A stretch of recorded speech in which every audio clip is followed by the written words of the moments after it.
Back another album review. Today's view is on Concrete by Fear Factory.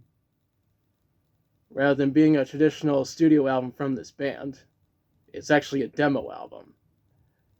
I have mentioned it in previous episodes, and now I'm getting around to actually reviewing it.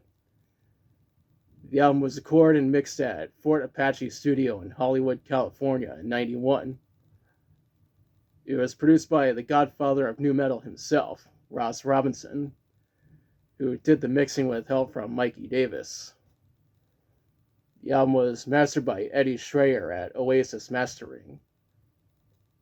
It was released on July 30th, 2002 on Roadrunner Records.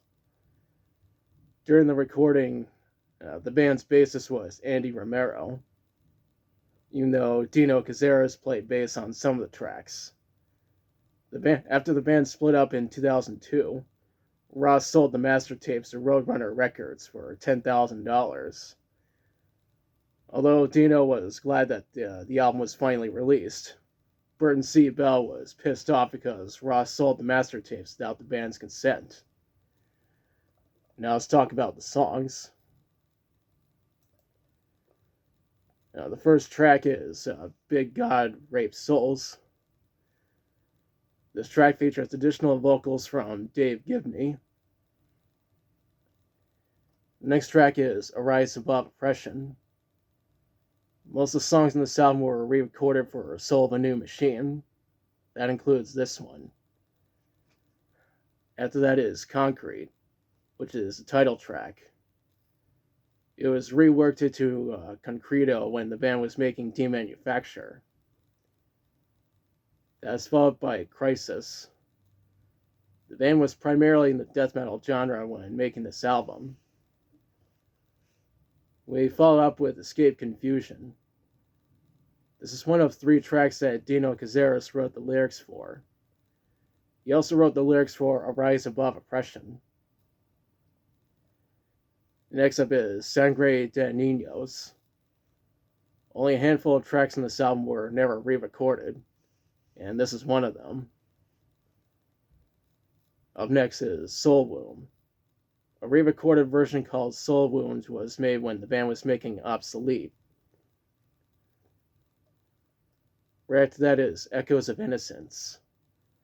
Parts of this track were used when the band was recorded the song A Therapy for Pain. The following track is Dragged Down by the Weight of Existence. All but 3 of the tracks were written by Burton C. Bell, and this is one of them. The track after that is Deception. Here's another track that never made it past this album. The track that's next is Desecrate. I talked about this track when I was reviewing Soul of a New Machine. The track that's after that is Suffer Age. Here's a third and final track on the album that Dino wrote. What's next is Anxiety. It's a shame that this track never made it past this album. What comes next is Self-Immolation. Here's the last track on the album that was re-recorded for Soul of a New Machine. The second to last track is Piss Christ. A track with a similar title called Piss Christ was made for Demanufacture, but the lyrics are completely different compared to the ones on this track. The final track is Ulceration. That was actually the band's original name when they started up in '89. They changed it to Fear the Factory in 1990, and changed it for the final time to Fear Factory in '91. I couldn't find any information on how this album formed commercially. However, it did receive mostly positive reviews from critics. Now for my thoughts. I think this is a really good album. Of course, this is a demo album, and the quality isn't going to be up to par with that of the studio albums.